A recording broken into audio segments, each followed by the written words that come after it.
What's up guys, and welcome to another episode of The Startup Show. It's around 11 o'clock right now and just had a really long day, and I'd just like to talk about why starting a startup is so difficult, especially when you're doing it as a side project. The reason why it's so difficult, at the start at least, is because there's so many unknowns, so many things to determine on your own through trial and error. For instance, right now I'm struggling with determining the set of early adopters to try to attract for my initial product's MVP. And the challenge there is trying out different user segments, constantly getting rejected, and constantly having to accept that feedback as part of the process. I mean, we all don't like rejection, no one likes rejection, but it's really part of the process. You have to take it as useful feedback that you can then incorporate into your user interview practices. So for me, I have been talking to people who are career changers, who are currently looking for jobs, people who are out of jobs right now who are looking for jobs. There's so many segments to explore, and so far I've been getting pretty poor responses from most of these people. There have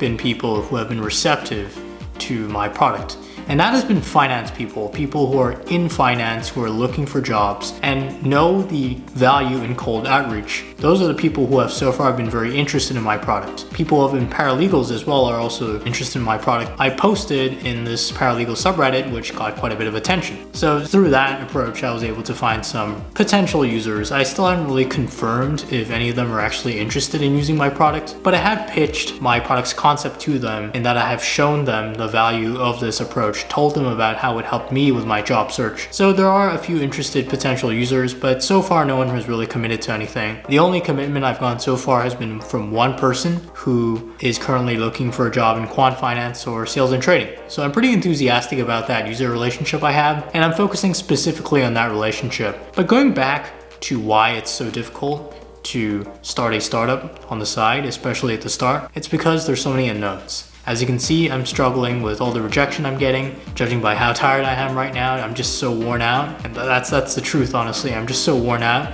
by all the rejection I'm getting, but I haven't really stopped. In the past few weeks, I've been just commenting on thread after thread on Reddit, getting rejected 90% of the time, mostly, getting my concepts shot down 40% of the time, but I'm still getting some really useful feedback since I know now who to focus on and who not to. So it's difficult because it's just a trial and error process. You're just constantly trying things out. There's no playbook. You just have to figure it out. It's a process of trial and error. You're just constantly trying, constantly failing, accepting that as valid feedback, and then moving on, really. So that's really why a product is so hard to develop on the side, why a startup is so hard to develop.